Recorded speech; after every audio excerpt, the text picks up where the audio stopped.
hermanos no quieren adorar. Porque eso es lo que sucede cuando decimos tener un Dios vivo, pero lo adoramos como que estuviera muerto. Pero yo oro porque venga el día en que el Espíritu Santo te tome a ti, me tome a mí, a que duremos noches enteras adorando el nombre de Jesús en este lugar. ¿Verdad que sí? ¿Cuántos quieren hacer esa oración? Venga a nosotros tu reino, Señor. Venga tu reino sobre Panamá. Venga tu reino sobre esa provincia. Venga tu reino sobre nuestra familia. Es muy parecido a lo que sucedió en el libro de Hechos cuando Pablo y Silas estaban orando. Dice que el Espíritu Santo descendió ¿sobre dónde? Sobre el edificio. El Espíritu Santo no solamente quiere tomar personas, quiere tomar universidades, quiere tomar edificios, quiere tomar colegios, quiere tomar barriadas, quiere tomar casas. Vamos, ¿hay alguien aquí que crea eso? Que todavía está anhelando que el cielo descienda y que las cosas cambien. Y que las cosas cambien. Hay un avivamiento que está sucediendo en este mismo instante. Esta universidad se convirtió en lo que Jacob experimentó: casa de Dios y puerta del cielo. Ahora, lo sorprendente es que no estaban preparados con una gran banda musical. No estaba Miel San Marcos ni Maguire City ahí. Simplemente comenzó con alguien tocando una guitarrita y 2 personas adorando a Dios. No sé si alguien le manda un mensaje a eso. Porque es que la honra no se le va a llevar el hombre, se le va a llevar Dios. Dios mismo se va a derramar en este tiempo y va a hacer cosas poderosas en medio de nosotros. Ahora, el problema es, ¿será que habrá hambre aquí en esta noche? Hay alguien diciendo: Señor, quiero que venga a mi familia, que cambie la historia de mi casa, que crean que la alabanza y la oración cambian las cosas. ¿Hay alguien que todavía cree en eso? ¿Que la alabanza y la oración cambian las cosas? ¿O usted vino a dormirse aquí en este servicio? A pasar el cansancio del día. Vamos, hay alguien que vino a dormirse aquí a pasar el cansancio del día porque encuentra que el piano lo relaja y que lo así lo acomoda. O hay alguien que entiende que vino a demandar del cielo, a buscar que el cielo toque la tierra, que el cielo cambie su familia, que el cielo cambie esta nación.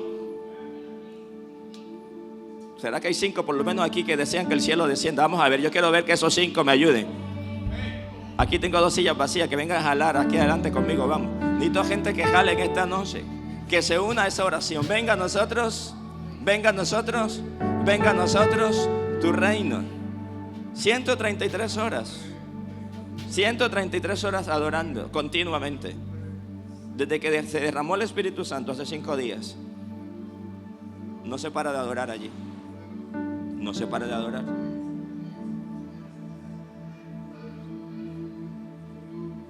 Y usted cantó 2 alabanzas y ya está cansado.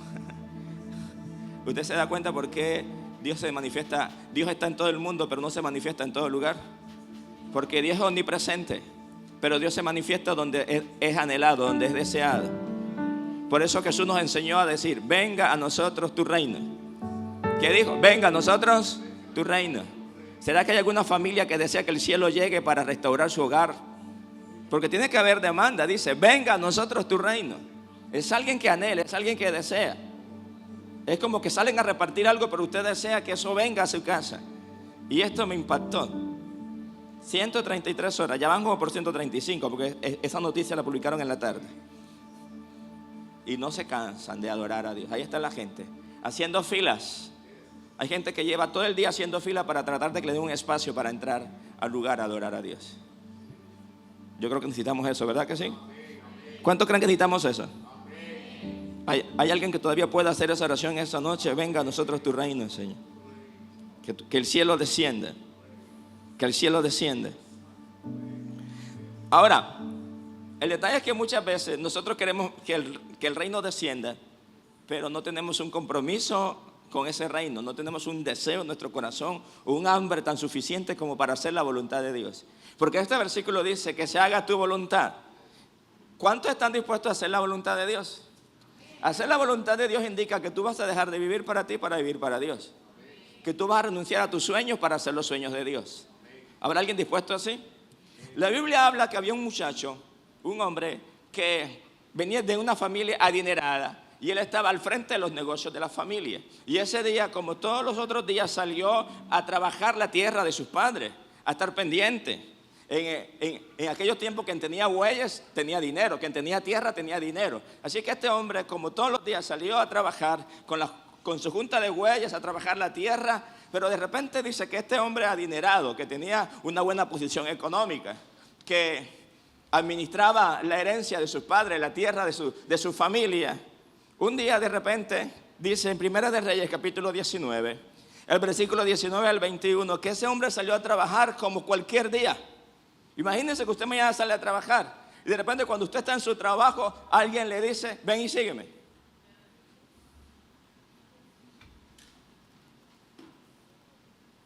Esto es lo que sucedió acá.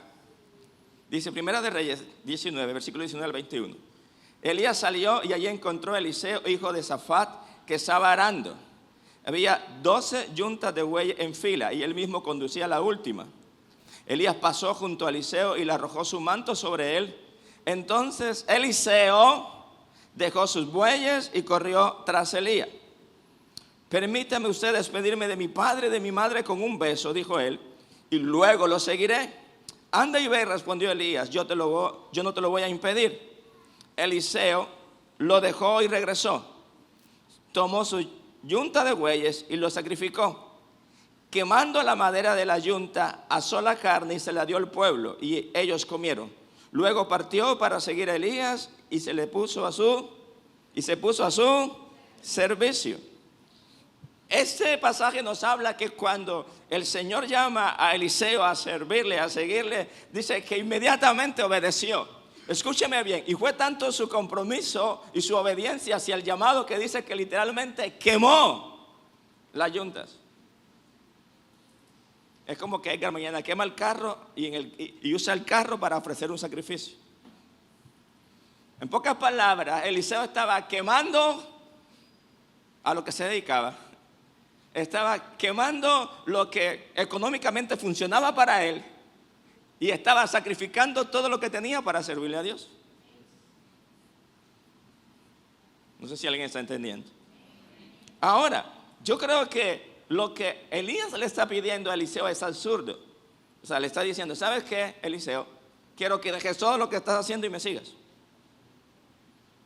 Ahí está la oración del Padre Nuestro, ¿verdad? Hágase tu voluntad.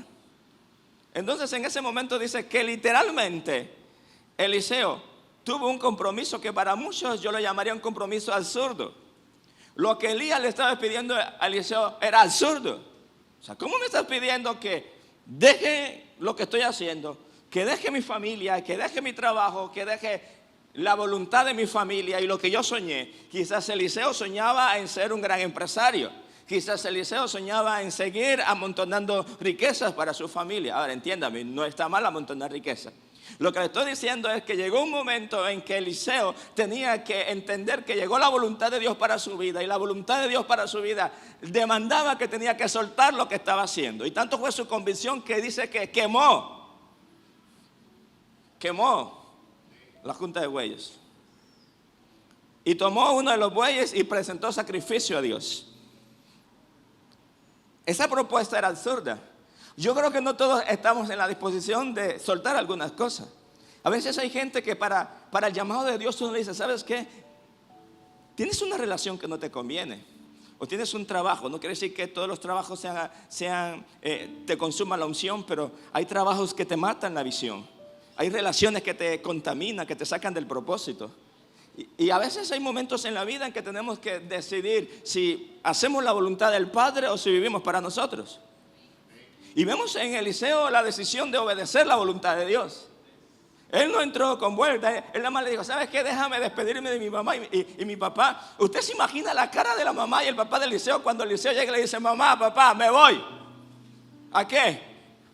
A estudiar para profeta. Pero es que en los planes de la mamá y del papá no estaba que él fuera profeta. En los planes de la mamá y papá estaba que él fuera un gran empresario, que siguiera con los negocios de la familia. Los papás tenían un diseño para él, pero el padre tenía otro diseño para él. Y entonces, ¿usted se imagina la mamá y el papá cuando él llega y le dice, me voy? A la familia, me voy. ¿Y qué pasó? Bueno, y voy a despedazar o a destrozar mi carro que tengo ahí de madera y voy a matar uno de los bueyes míos para ofrecer sacrificio a Dios y para celebrar de que voy a hacer la voluntad del Padre. Hasta que tú no estés dispuesto a romper tu voluntad, nunca podrás hacer la voluntad de Dios. ¿Cuál es el problema? Que muchas veces el Padre está trabajando contigo en áreas que te está pidiendo que la suelte, que le sacrifique, pero no estás dispuesto a hacerlo. Un ejemplo, tú puedes tener un noviazgo o una relación con un hombre o con una mujer que te sacan del propósito del Padre, pero no está dispuesto a soltarle. Puedes tener hábitos. De repente el Padre ha venido trabajando contigo. Algunos tienen hábitos tóxicos que nos dañan y nos alejan de la relación del Padre. Y Dios te ha venido hablando, suelta eso, despréndete de eso, sácalo de tu vida, pero no estamos dispuestos. Porque nosotros no podemos agradar a Dios y hacer nuestra propia voluntad. Tenemos que tomar una decisión. O honramos a Dios con nuestras vidas o simplemente hacemos la voluntad del Padre. Y yo lo que veo en Eliseo es un compromiso absurdo. Estar dispuesto a hacer lo que el Padre le estaba diseñando. Él le dijo sí inmediatamente al llamado de Dios a través de Elías. Muestra que tenía un costo, un precio que dejar. Un gran sacrificio. Quemó sus arados, sacrificó sus bueyes y dejó atrás la herencia de la familia. Dejó todo lo que conocía y lo que amaba. Todo lo que conocía y lo que amaba lo dejó. ¿Para qué? Para hacer la voluntad del Padre. ¿Cuántos están dispuestos a hacer la voluntad de Dios? Entonces usted ve que hay personas, perdónenme, nadie se me ofenda, que tienen 20 años viviendo en fornicación, se convierten a Cristo. Y uno les dice, pero cásense para que puedan estar en bendición delante de Dios. Pastor, pero es que no tengo plata para casarme. Para casarse no necesita plata. Para casarse es que yo quiero hacer una boda bonita. Y mire, a usted no le importa ni siquiera repartir un arroz con pollo. Lo único que a usted le interesa es alinear su vida con la voluntad del Padre. ¿Me estoy explicando? O sea, hay gente que uno los ve, ¿verdad? Hay gente que llega a la iglesia 20 años viviendo juntos, 5 hijos, y están pensando que vamos a ver si nos casamos o no. No sé si me estoy explicando. Porque muchas veces nosotros como que entendemos que hacer la voluntad de Dios o alinear nuestra vida a la voluntad de Dios como que no es importante. Y para usted es importante. Entonces cuando yo escucho gente que no tiene esa urgencia de vivir para Dios, uno entiende que ellos están dispuestos a seguir viviendo para ellos.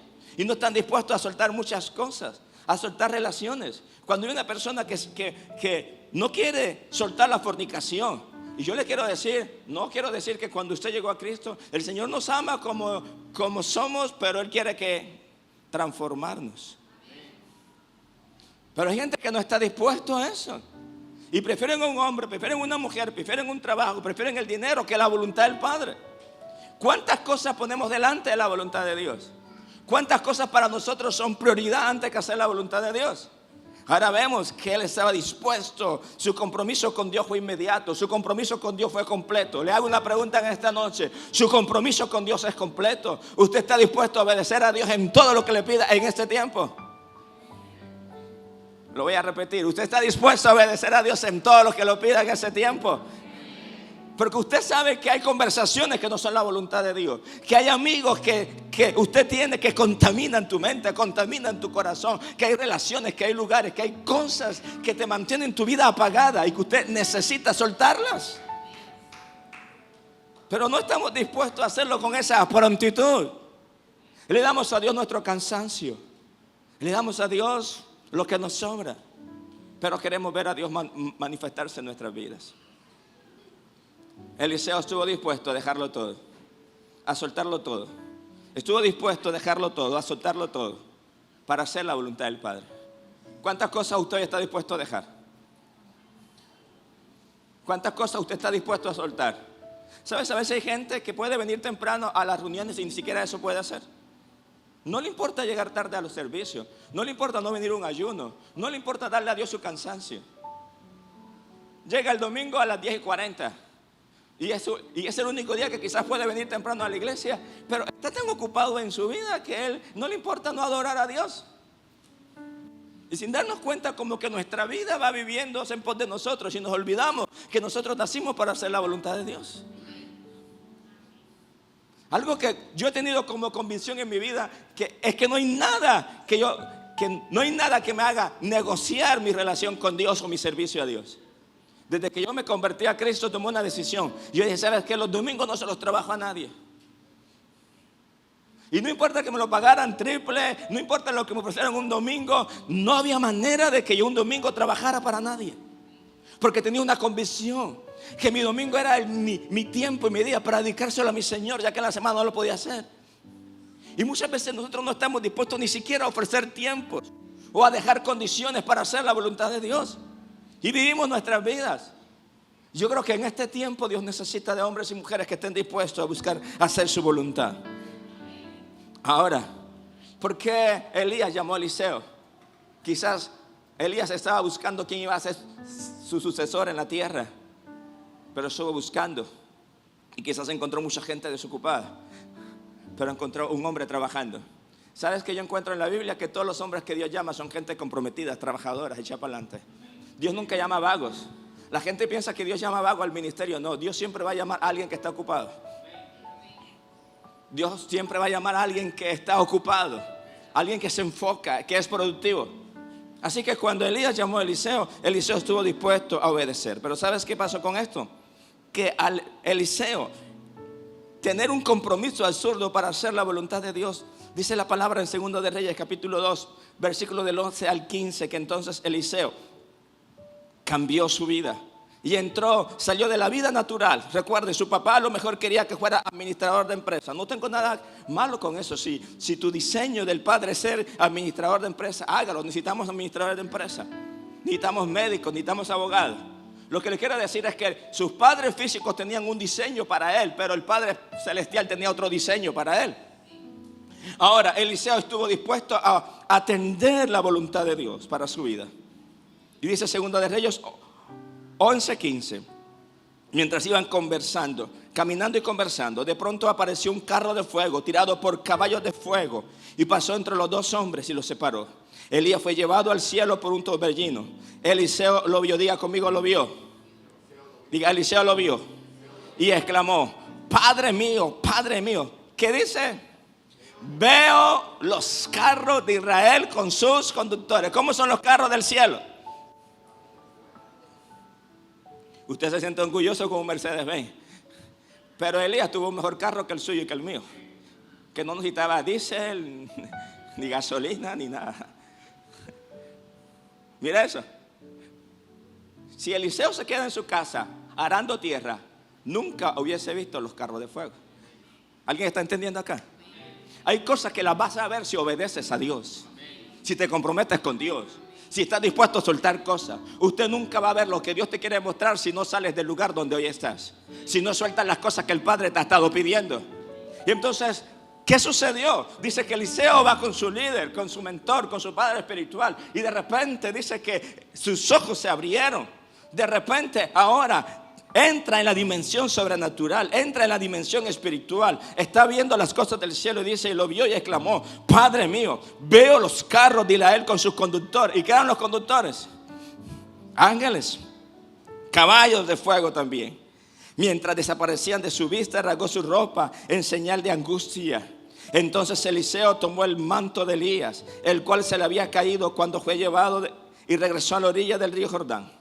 Golpeó el agua con el manto de Elías y exclamó, ¿dónde está el Señor, Dios de Elías? Entonces el río se dividió en dos y Eliseo lo cruzó. Cuando el grupo de profetas de Jericó vio desde lejos lo que había sucedido, exclamaron, el espíritu de Elías reposa sobre Eliseo. Enseguida salieron a su encuentro y se inclinaron hasta el suelo delante de él. ¿Qué dice la palabra? Que ahora, como Eliseo atendió el llamado, estuvo dispuesto a dejar su vida para hacer la voluntad del Padre. Dice que ahora está entró en una dimensión de lo sobrenatural. Ahora está viendo los carros de fuego. Ahora está viendo los ángeles de fuego. Ahora está tomando el manto que era de Elías. Pero es que Eliseo estaba tomando el manto para el que sirvió. Usted nunca va a heredar una unción o un manto o un llamado que usted no está dispuesto a servir. Y ahora dice que cuando Elías se va y Eliseo toma el manto, dice que golpeó las aguas de la misma manera en que Elías la golpeó y el río se abrió. Y a partir de ese día, dice que los demás estaban viendo que el espíritu de Elías estaba sobre Eliseo. Era visible. Era visible. Ahora la gente reconocía que Eliseo estaba caminando en otra dimensión. Y yo creo que es el tiempo donde Dios va a comenzar a manifestar su poder sobre aquellos que están dispuestos a tener ese compromiso, a tener ese espíritu de servicio. Lo primero que hizo Eliseo es que tuvo un compromiso absurdo. Era ilógico, la gente quizás lo cuestionaba. La gente quizás no, mire, la gente te va a criticar porque vas a preferir venir a la iglesia que ir a la playa. La iglesia, mira, la gente te va a criticar porque cuando estás en tu casa estás desesperada a las 6 porque tú quieres estar aquí temprano, porque quieres estar humillándote en el altar. La gente te va a criticar porque ahora lo que sale de tu boca es Cristo, Cristo, Cristo, Cristo, Cristo. Y quiero amar a Dios, y quiero agradar a Dios, y quiero servir a Dios, y quiero buscar a Dios. Entonces la gente te va a criticar. Me imagino los amigos de Eliseo diciéndole: estás loco, Eliseo, vas a dejar tu vida para seguir la vida a esa. La gente no te va a entender, pero no te preocupes.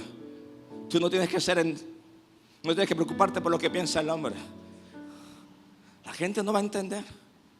Me imagino que más de una boca se abrió para criticar a Eliseo cuando dejó todo para seguir el llamado. Cuando pude comprar mi primera casa en Colombia, en esa casa establecieron una iglesia.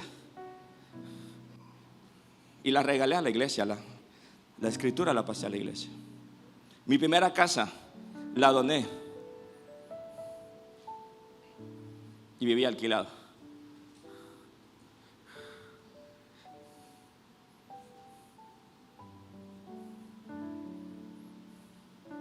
Gente muchas veces no entiende tu compromiso absurdo.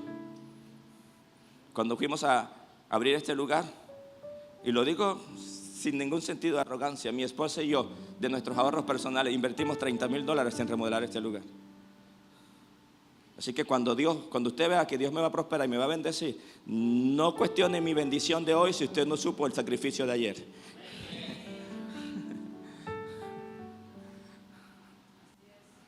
Se lo voy a repetir.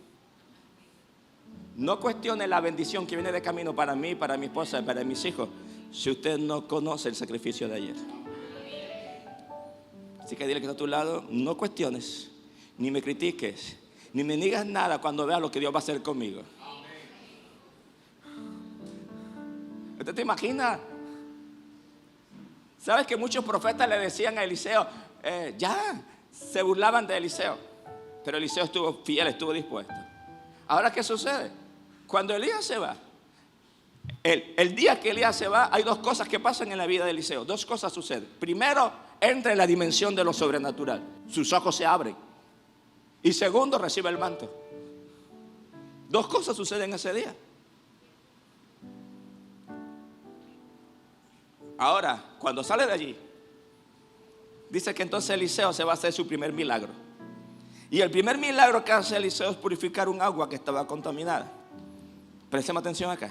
Segunda de Reyes capítulo 2, versículo 19 al 22. Dice: cierto día los líderes de la ciudad de Jericó fueron a visitar a Eliseo.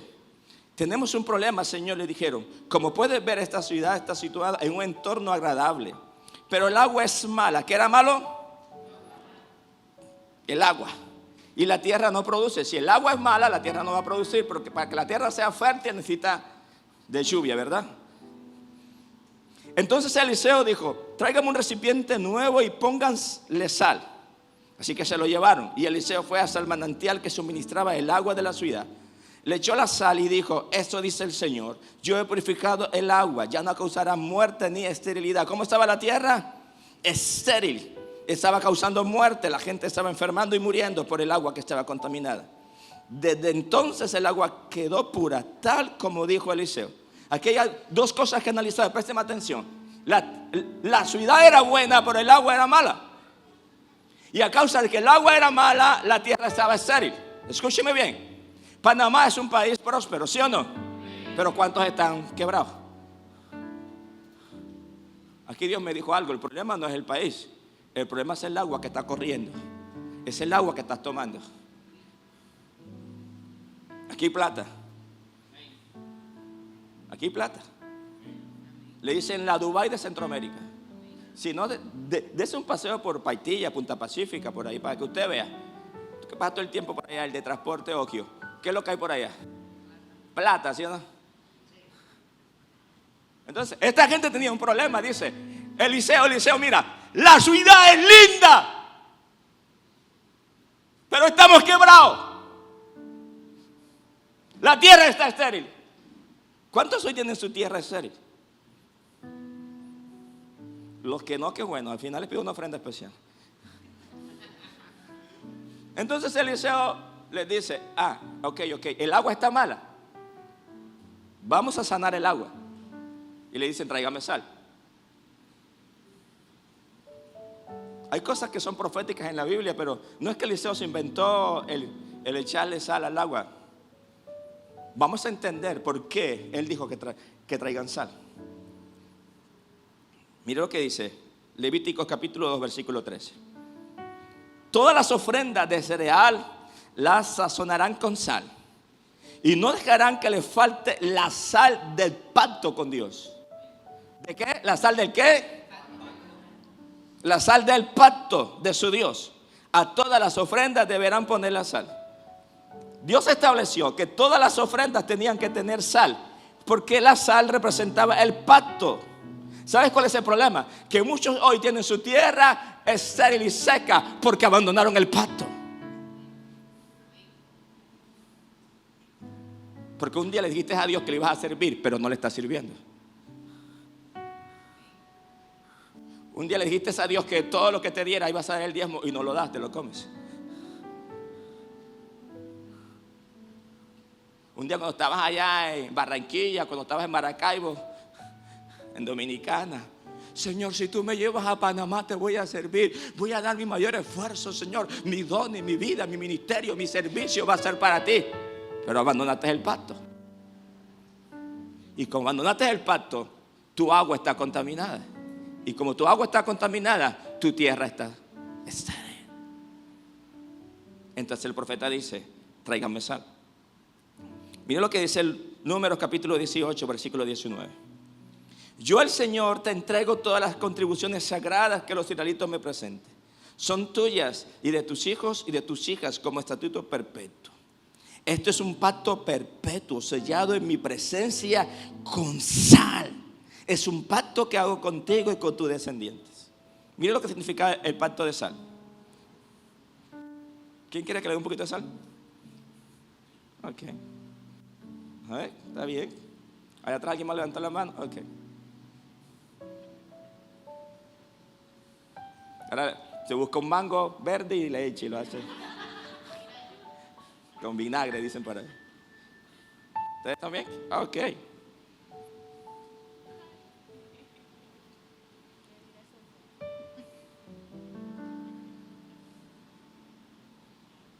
Mira lo que significa hacer un pacto de sal.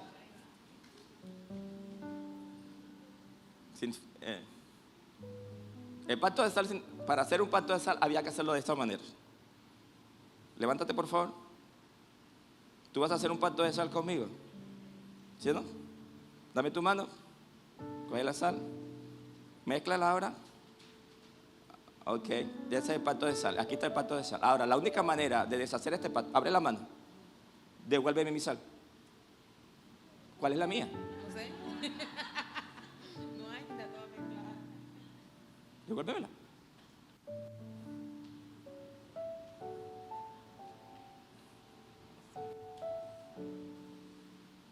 Por eso dice, será un pacto perpetuo.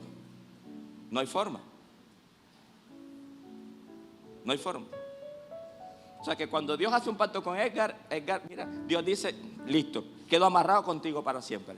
Ahora el problema es que Él lo hace y cuando sale allá afuera dice, Señor, ya no, eso es mucho.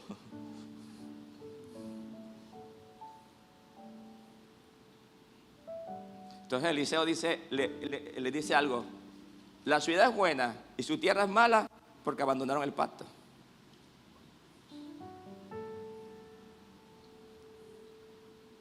¿Qué le prometiste a Dios este año? ¿Qué le prometiste a Dios? ¿Qué le prometiste a Dios? ¿Qué le has prometido a Dios? ¿Qué le diste a Dios cuando estabas en Venezuela? ¿Lo estás cumpliendo? Dios se mantiene firme. O sea, Dios echó su sal en tu mano y te la dio. Le dijo, Pero el problema con nosotros es que cada vez que nos sentimos desanimados, nos pasa algo en una iglesia o nos pasa algo con alguien por ahí o un problema en la casa, queremos devolverle a Dios la sal. Pero Dios dijo, pero yo hice un pacto perpetuo.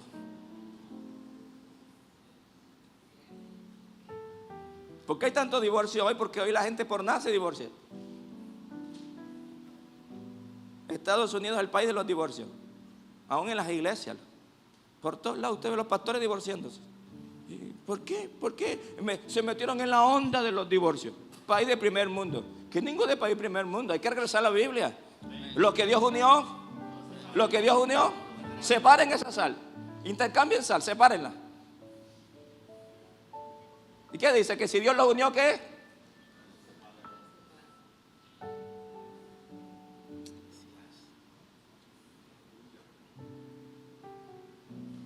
Entonces Eliseo le dijo a la gente, espere, el problema de ustedes es que la ciudad es buena, pero su agua está mala. Entonces hay que purificar el agua. La sal representa purificación. Escúcheme bien, ¿qué cosa va a hacer Netflix que mantiene tu pacto? ¿Estás cuidando tus ojos? ¿Estás cuidando tu boca? ¿Estás cuidando tus oídos? ¿Estás cuidando tus manos? ¿Estás cuidando tus pies? Entonces él le dice, el problema de ustedes es que abandonaron el pacto. Y dice que tomó una vasija nueva, le echó sal, le echó agua y fue a la fuente. Santificó todo el agua. Y entonces la tierra comenzó a dar buen fruto. ¿Cuántos reconocen hoy que tienen que volver a su pacto de santidad? Que le has permitido al enemigo una que otra cosa por ahí, que está contaminando tus ojos. Porque recuerda, el agua representa, usted puede vivir sin Coca-Cola, pero no sin agua.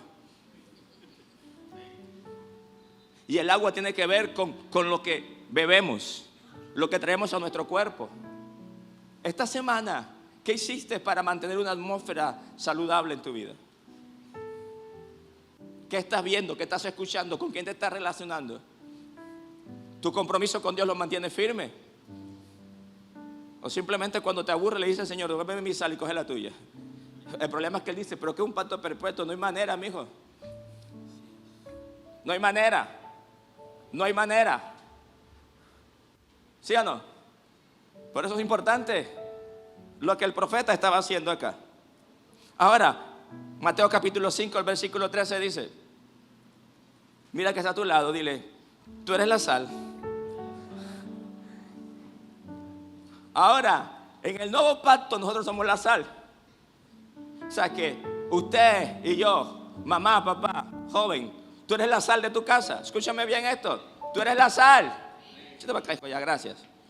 Usted es la sal. O sea, se supone que Edgar sea la sal en su casa. ¿Y qué es la sal? El hombre que mantiene el altar, el fuego que está encendido, que ora, que adora y que mantiene su casa con el sabor del Espíritu Santo.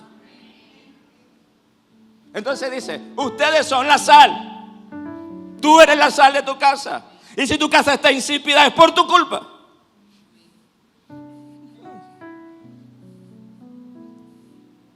¿Sí o no? Jesús dijo, no, ya no es un pacto ahora de intercambio de sal. Ahora ustedes son la sal. Pero ¿para qué sirve la sal? Si ha perdido su sabor. Puede lograr que vuelva a ser salada. La descartarán y la pisotearán como algo que no tiene ningún valor. ¿Cuál es el problema, iglesia? ¿Cuál es el problema? Que se supone que nosotros somos la sal. Que mañana cuando usted llegue a su trabajo, en medio de ese ambiente hostil, donde hay chistes rojos, donde hay palabras negativas, donde hay brujería, llegó la sal. Y como llegó la sal, la atmósfera se va a preservar. Si se va la luz en tu casa y usted tiene su nevera llena de carne, usted la abre, le echa sal y la sal va a conservar la carne. Pero si usted la deja allí, al día siguiente quizás la carne esté dañada. ¿Sabes por qué hay muchas atmósferas que están contaminadas en tu vida? Porque es que tú que eres la sal estás insípido. La gente no diferencia si tienes a Dios o no lo tienes. Y por eso tu tierra está estéril. Pero se supone que cuando usted llegue, llegó alguien con sabor, alguien que tiene fuego, que tiene autoridad, que tiene palabras, que cuando tú llegues a un lugar generes atmósfera de Dios. Pero ¿cómo vas a llevar sabor si estás insípido? Si no puedes orar 5 minutos. Si tu oración en la madrugada es: Padre, te doy gracias en el nombre de Jesús, amén. Si no puedes leer un capítulo de la Biblia. Si no puedes mantener lo que Jesús dijo: ustedes no pueden orar ni siquiera 1 hora. Que es lo mínimo que un creyente debiera orar, 1 hora. Esta gente está haciendo sal, más de 133 horas adorando y llorando. ¿Cómo no? Dios no se va a mover en un lugar donde hay gente que tiene sal, que sabe a Dios, que sazona la atmósfera. Y entonces dice: pero si la sal pierde su sabor, ¿qué va a pasar?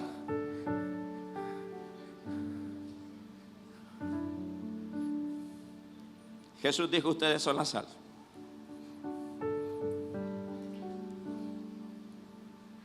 Entonces lo primero que Eliseo les dice, el primer milagro que voy a hacer es que les voy a llevar a que ustedes entiendan que tienen que purificar sus vidas. Y lo segundo que Eliseo hizo es volver que el temor de Dios regresara. En aquel tiempo había mucha burla y mucho menosprecio por las cosas espirituales. La gente no respetaba a los santos. No respetaba las cosas espirituales. Levántalo de ahí. No respetaba las cosas espirituales. Entonces Eliseo dice: necesito que regrese el temor. Que regrese el temor. Diga conmigo: el temor. ¿Sabe que la gente no tiene temor por las cosas de Dios? Usted ve que en el único lugar donde usted encuentra chicle debajo de la silla es la iglesia. ¿Usted cree que la silla donde usted está sentado es santa?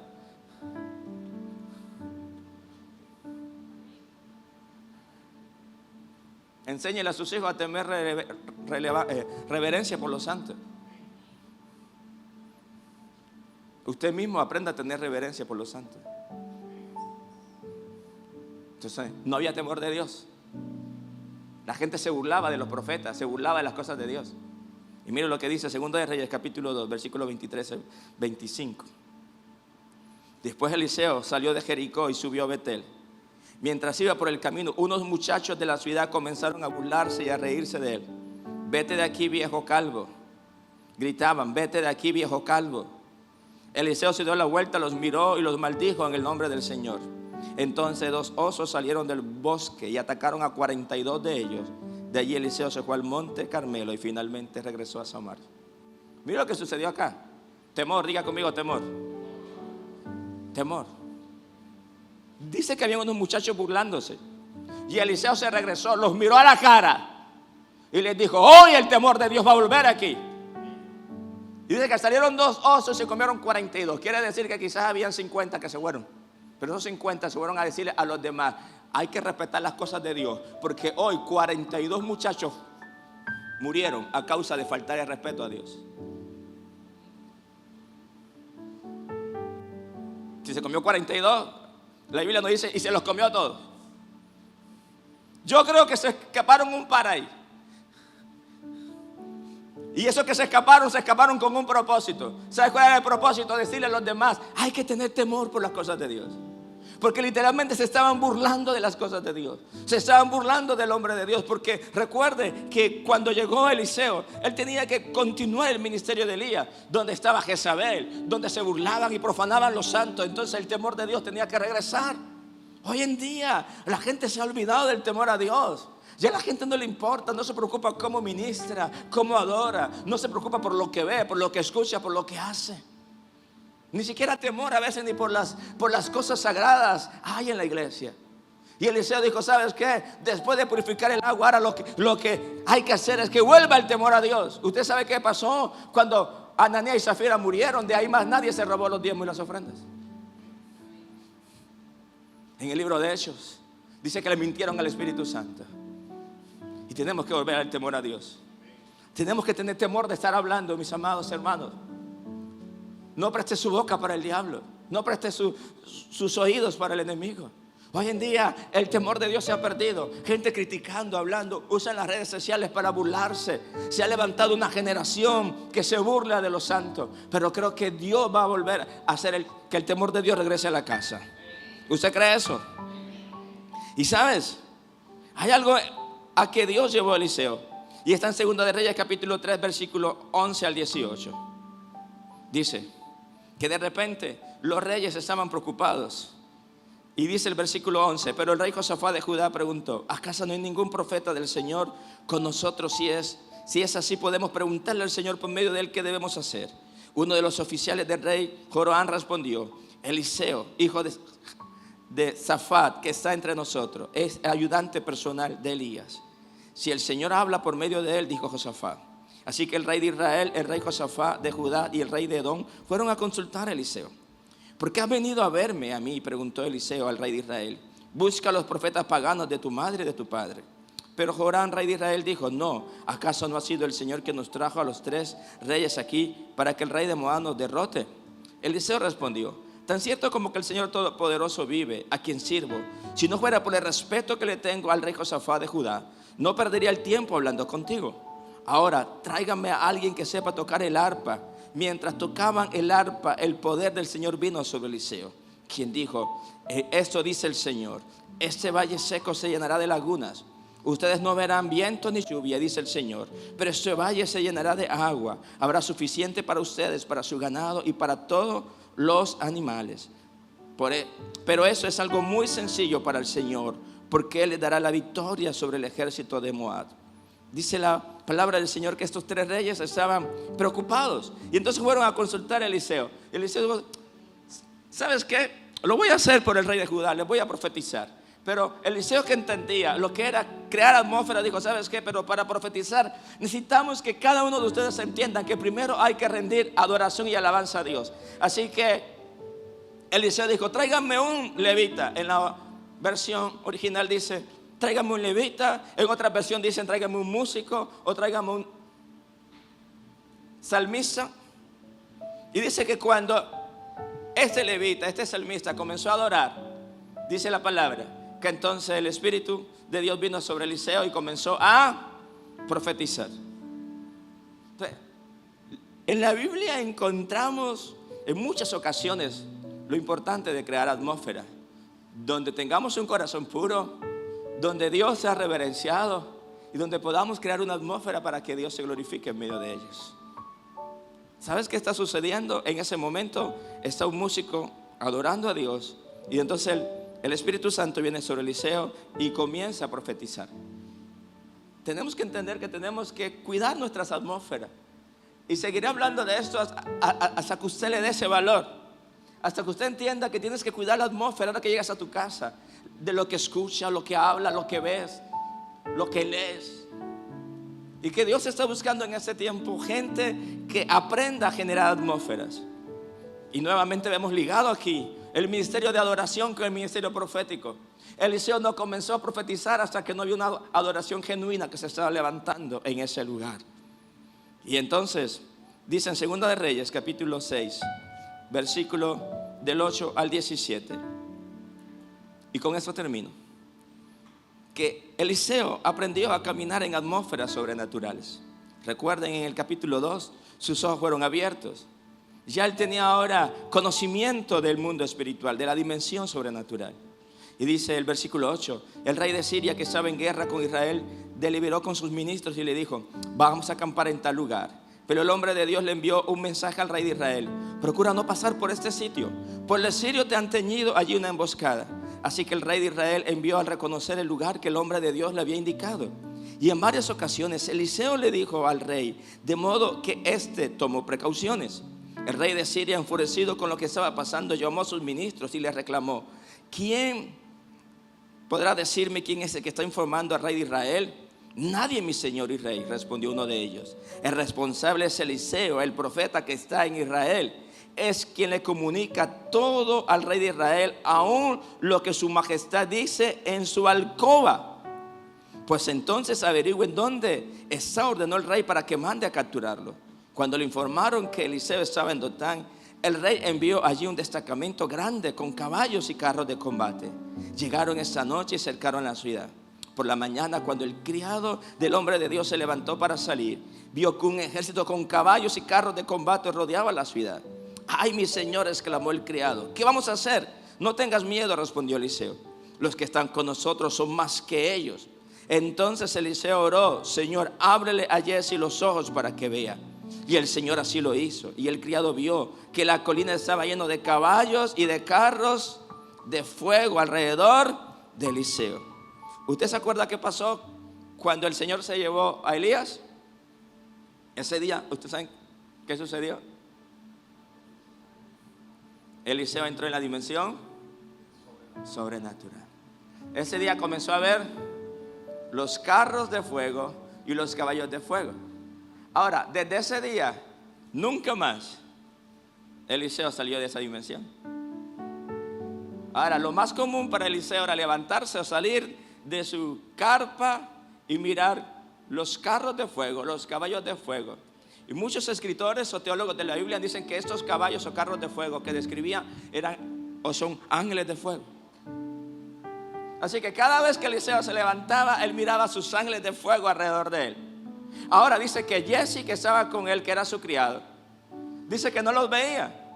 Ahora, lo increíble era que Giezi comía con él, caminaba con él, pero caminaba en otra dimensión diferente a la dimensión donde vivía Eliseo, perdón. ¿Sí o no? Ven acá, Misael.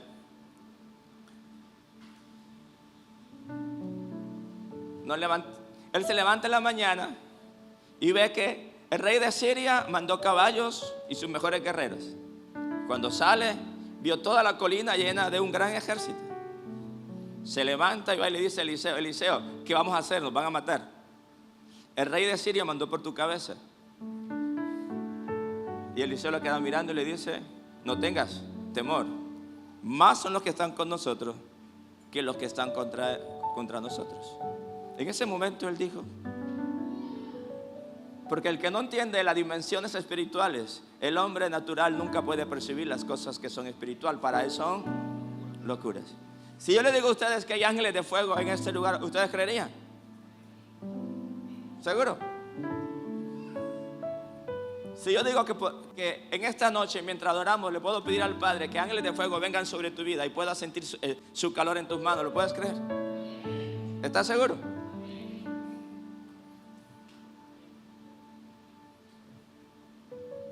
Caminaban juntos, pero en dos dimensiones diferentes. Él caminaba en la dimensión natural y Eliseo caminaba en la dimensión sobrenatural. Sus ojos estaban conectados a la tierra, sus ojos estaban conectados al cielo. Ahora, era su discípulo, su fiel servidor, pero caminaba en otra dimensión. Era su escudero. La desgracia más grande es tener un escudero que no vea lo mismo que tú estás viendo, porque no entiende el lenguaje. ¿Sí o no? Entonces, ¿qué dice la palabra?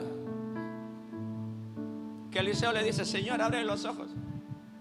Por eso es que muchas veces en un hogar, cuando la mujer tiene fe y el hombre no, los dos están viendo diferente. La mujer está viendo fe, pero el hombre está viendo problemas. Y Colosenses, el capítulo 3, versículo 1 y 2. El apóstol Pablo le aconseja a la iglesia en Colosenses lo que quizás Eliseo le hubiese aconsejado a Giezi muchas veces. Creo que muchas veces Eliseo le decía a Giezi eso. ¿Y lo que hizo? Ya que ha sido resucitado a la vida nueva con Cristo, ponga la mirada en las verdades del cielo, donde Cristo está sentado en el lugar de honor, a la derecha de Dios. Piensa en las cosas del cielo y no en la tierra. ¿En dónde estaba el problema? Que Eliseo tenía sus ojos ¿en dónde? En las cosas del cielo. ¿Y dónde las tenía Giezi? En las cosas de la tierra. Por eso para Giezi las cosas espirituales no eran una realidad. ¿Sí o no? Entonces dice la palabra que Eliseo hace una oración. Dice: Señor, abre los ojos para que vea. Y cuando los ojos de Giezi se abren, él puede ver que más son los ángeles que están allí, que más son el ejército de Dios que está con ellos, que el enemigo que se había levantado. Ahora, ¿cuál es el problema de Giezi? Y con esto termino. Segunda de Reyes, capítulo 5, el versículo 20 al 27 nos enseña algo. Escúcheme bien. Jesse era un discípulo. Estaba siendo entrenado por Eliseo. Eliseo fue entrenado por Elías. Eliseo recibió la doble porción de lo que recibió, de lo que tenía Elías. Ahora, se supone que si él era un discípulo que escuchó que Eliseo recibió la doble porción de la que tenía Elías, él hubiese deseado la doble porción. ¿Usted sabe por qué Eliseo pidió la doble porción de lo que tenía Elías? Porque Eliseo entendía la bendición de la doble porción sobre el primogénito. Y el primer hijo espiritual de Elías fue Eliseo. Por eso, para interpretar la Biblia tenemos que entenderla. La doble porción se le entregaba al primogénito. Y Eliseo fue el primer discípulo de Elías. Por eso él le dijo: yo te voy a pedir la bendición como primogénito, dame la doble porción. Ahora, si se supone que Jesse era el discípulo de Eliseo, ¿qué debió pedir? La doble porción. Pero el problema de Jesse era que Jesse no tenía la mirada en las cosas de arriba. El general de Siria, un general de Siria que era leproso, fue donde Eliseo para que Dios lo sanara, y se sanó. Y cuando este general, que era un hombre próspero, quiso comprar el milagro y quiso pagar con agradecimientos a Eliseo lo que había hecho, Eliseo le dijo: no quiero nada de ti. Llévate tu dinero, llévate tu ropa, llévate todo, porque es que realmente no necesito nada de ti. Pero entonces el discípulo dice en el versículo 20 que cuando Jesse, el criado de Eliseo, el hombre de Dios, pensó, recuerden, ¿qué le dijo el apóstol Pablo a la iglesia en Colosenses? En Colosas. Piense que en las cosas del cielo. Pensó: mi amo ha sido demasiado bondadoso con este sirio, Naamán, pues no le aceptó nada de lo que había traído. Pero yo voy a correr tras él, a ver si me da algo. Tan cierto como que el Señor vive. Así que Jesse se fue para alcanzar a Naamán. Cuando éste lo vio correr tras de él, se bajó de su carro para recibirlo y lo saludó. Respondiendo al saludo, Jesse dijo: mi amo me ha enviado con este mensaje. 2 jóvenes de la comunidad de los profetas acaban de llegar de la tierra de Efraín. Te pido que me des para ellos 3,000 monedas de plata y dos mudas de ropa. Por favor, llévate 6,000, respondió Naamán, e insistió en que los aceptara. Echó entonces las monedas en 2 sacos junto a las 2 mudas de ropa, y todo esto se lo entregó a 2 criados para que lo llevara delante de Jesse. Al llegar a la colina, Jesse tomó los sacos y los guardó en la casa. Después despidió a los hombres. Entonces fueron. Entonces Jesse se presentó ante su amo. ¿De dónde vienes, Jesse?, le preguntó Eliseo. Su servidor no ha ido a ninguna parte, respondió Jesse. Eliseo replicó: ¿no estaba yo presente en espíritu cuando aquel hombre se bajó de su carro para recibirte? ¿Acaso es el momento de recibir dinero y ropa, huertos y viñedos? Vamos a decir aquí: huertos, casas, viñedos, granjas, fincas, propiedades, ovejas, carros, bueyes, novias, novios, maridos, maridas. ¿En qué estaba pensando Jesse? Dinero, ropa, casa, vanidad, novia, mujer.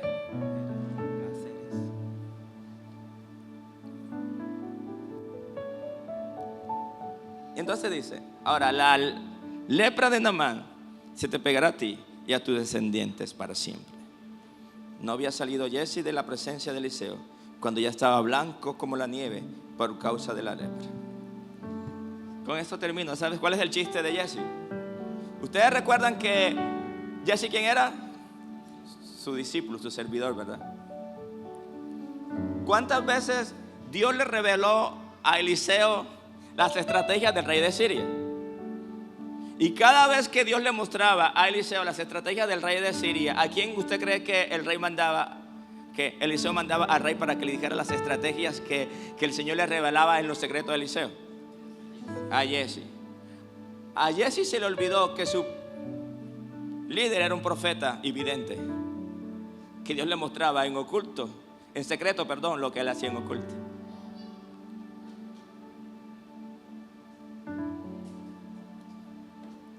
Y en vez de terminar como un líder poderoso, terminó como un discípulo leproso. ¿Puede ponerse sobre sus pies, por favor?